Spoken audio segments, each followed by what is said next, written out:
ADHD can indeed impact your life. Have you ever felt that if you had the courage to act exactly as you think, everything would be different? People would respect and admire you? Many adults with ADHD are wasting precious time in life because they can't break free from the cycle of self-sabotage. But I developed a method that changed my game, and I'm going to teach it to you in the first link in the description. Hey ADHD. I'm Yuri Maya from TDAH Descomplicado, and today I'm going to talk about ADHD and friendships. This isn't the first video I've made about this here on the channel, but I'm sure this is a new concept. A new understanding of this topic, and I'm sure you've never seen this anywhere else. But to understand this new concept, it's important for you to watch until the end, alright? But before we start, I kindly ask you, if you're hearing my words, do this now. Give the video a like, share it with your friends, and let me know what you think in the comments, alright? So let's go. People with ADHD often have more difficulties on average in having friendships, quantity and quality too. In other words, these are people who often have difficulty making friends and often struggle to maintain friendships. He gets close, he manages to have a group of friends, a social circle, but even so, that's not enough for you to maintain it. Many people actually identify with this type. People who are very easygoing, very light to talk to, can get close to others, but for some reason, they can't maintain those connections. And some of these reasons, we already know, are the known reasons for ADHD. For example, impulsivity can be one of them when it comes to acting, when it comes to speaking. You might say something that the person sometimes doesn't like. This pao is the trivial. Another point is the lower regulation of our social filter. Well, as we remember, we can more easily recall social rules, but not everyone is aware of this. But we have a bit more difficulty noticing what we can or can't do, depending on the situation. Sometimes we're at an event with friends, we're more relaxed. Suddenly we're at an event with friends that includes their family members. We have to hold back a little more. This ability to adapt is a little different. It's a little unregulated in us who have ADHD. Another point that people often mention is our loss of interest in others. In many moments, you're excited about a certain friendship or even a relationship, but that's not the focus of this video right now. And suddenly, you lose interest for some reason. You find something better to do, or you find other friends that you think are more interesting. I myself have been through that once. Just to add a side note here, when I was about 8 years old, I went to a farm with my mom, and my mom's friends had kids. Me too. And I stayed there for 4 days. In the first 2 days, I was really interacting with a boy my age. And we weren't that compatible, but we liked more or less the same things. And on the third and fourth day, a boy I already knew arrived. He arrived at the event, and I just ignored the first boy I had met, the one I was getting to know, and I ended up talking a lot more with the other one. I really ignored him, right? And the problem with all of this is that my mom didn't notice it. To the point, right? Her power, trying to change the situation. In the end, during the last 2 days, I stayed really distant from the first boy, who obviously got pretty sad about it. And my mom only mentioned it at the very end of the last day. When she mentioned it, I was like, wow, that's true. So I ran over there, tried to bring him back into the group, but I think the damage was already done, right? In fact, I never saw that other boy again. So, this first one that we started talking. So, this kind of thing usually happens to us, and we have to keep ourselves in check to a certain extent. But the concept I'm going to bring here is different.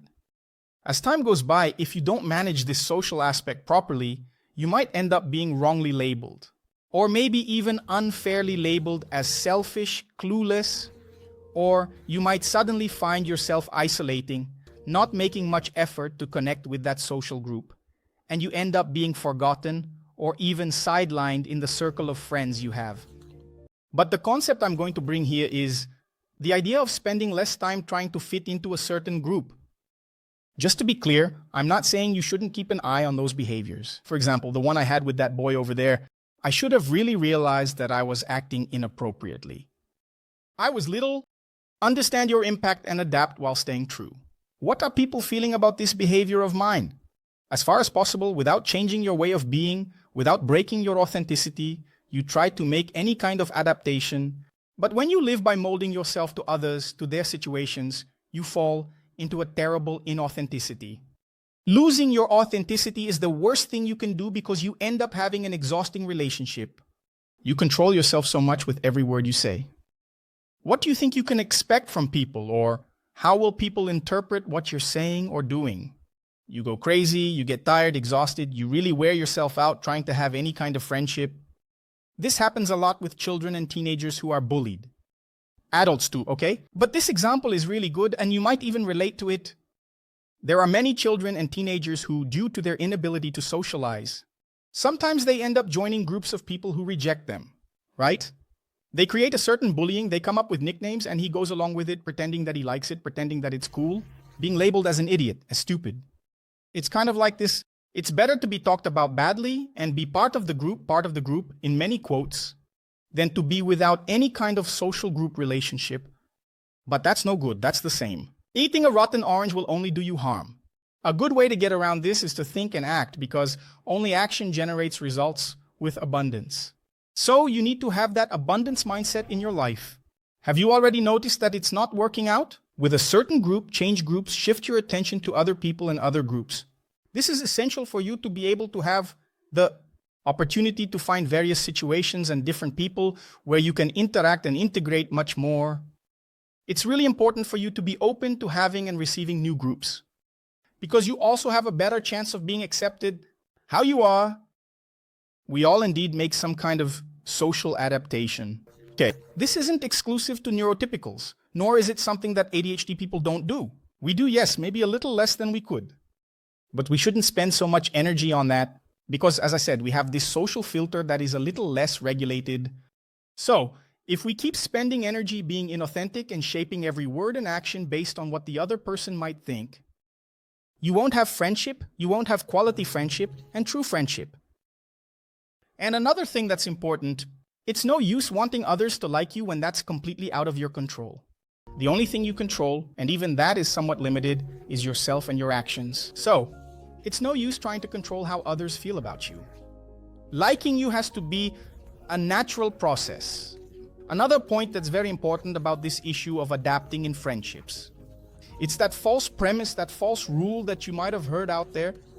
You are the average of the 5 people you hang out with. Does hanging out with studious? So, does that mean that if you hang out with the 5 most studious people in your class, you'll become a great student too?